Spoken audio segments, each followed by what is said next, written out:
A reading from the Holy Gospel according to Matthew. Glory to you, O Lord. When the Magi had departed, behold, the angel of the Lord appeared to Joseph in a dream and said, "Rise, take the child and his mother, flee to Egypt, and stay there until I tell you. Herod is going to search for the child and destroy him." Joseph rose and took the child and his mother by night and departed for Egypt. He stayed there until the death of Herod, that what the Lord had said through the prophet might be fulfilled. "Out of Egypt I called my son." When Herod had died, behold, the angel of the Lord appeared in a dream to Joseph in Egypt and said, "Rise, take the child and his mother, and go to the land of Israel, for those who sought the child's life are dead." He rose, took the child and his mother, and went to the land of Israel. But when he heard that Archelaus was ruling over Judea in place of his father Herod, he was afraid to go back there. And because he had been warned in a dream, he departed for the region of Galilee. He went and dwelt in the town called Nazareth, so that what has been spoken through the prophet might be fulfilled. He shall be called a Nazarene. The Gospel of the Lord. Praise to you, Lord Jesus Christ.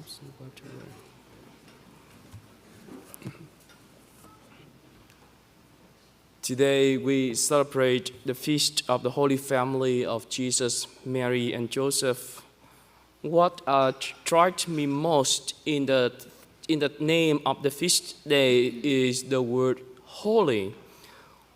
What does that mean by holy? What makes the family of Mary, Joseph, and Jesus a holy family?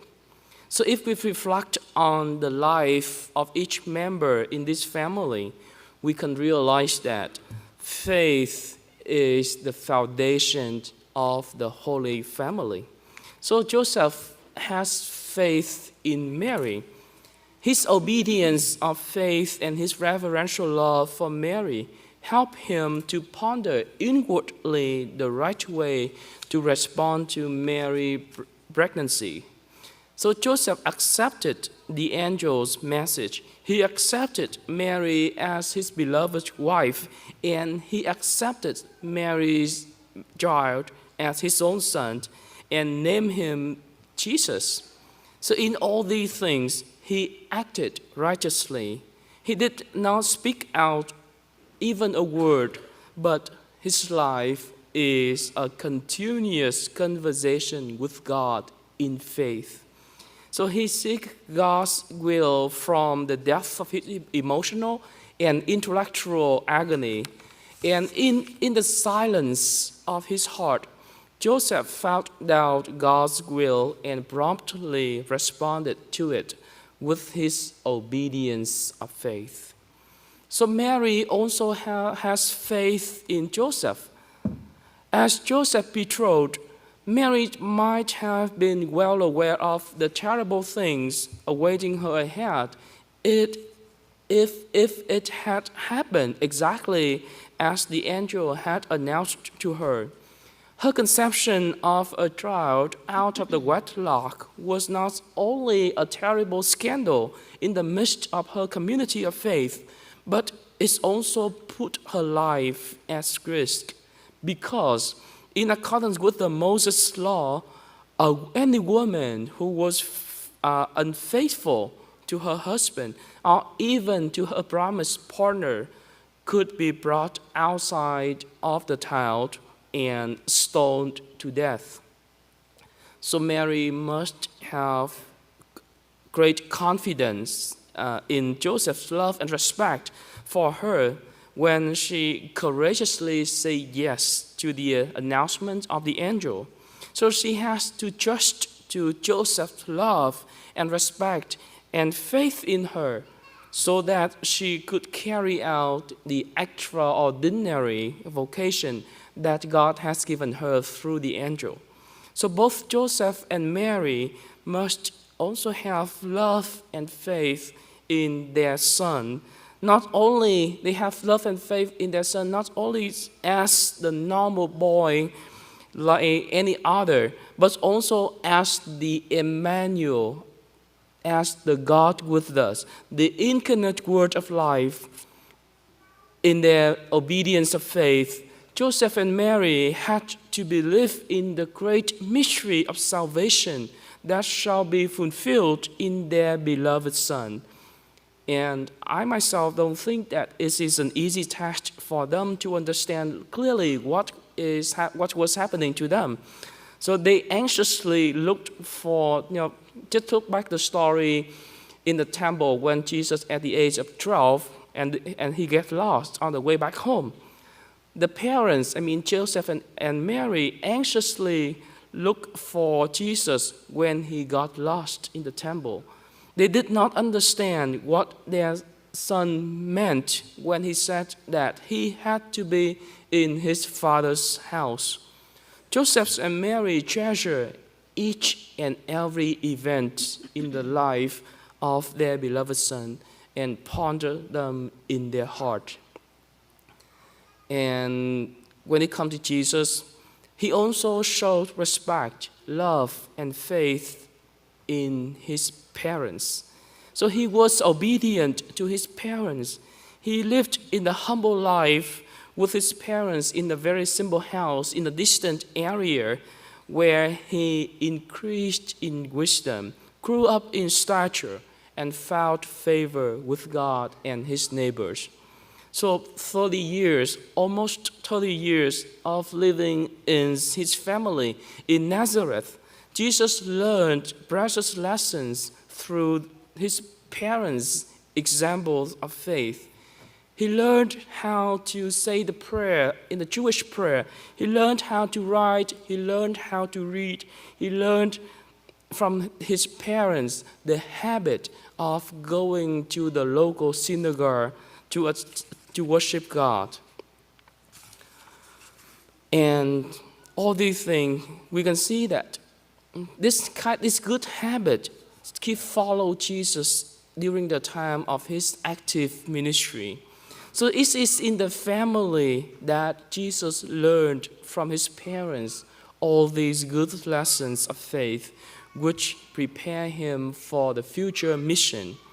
So the Holy Family of Joseph, Mary, and Jesus was founded upon the faith in God. So in this family, each member is fastened to one another by a reverential love and respect. I call this a reverential love because the object of love, or what they love in each other, is not something external, something material and ephemeral, but rather they love in each other. What they love in each family member is something deep down in each of them. So this is something spiritual that make a husband and wife and children a genuine family. So this is the sense of belonging in the same family. Belonging in the same family. This is the sense of belonging in the same faith in God. A husband loves his wife because of the sacramental bondage that keep them together forever and closer to God in their family life. So when you claim that this is my husband, this is my wife, this is my child, my son, my daughter, so what kind of meaning do you want to communicate through the word my? So the sense of possession in the word my does not mean that you can do whatever you want with what you possess, but rather this is the declaration of responsibility. So this is my wife for whose salvation on the day of judgment that I hold responsible for.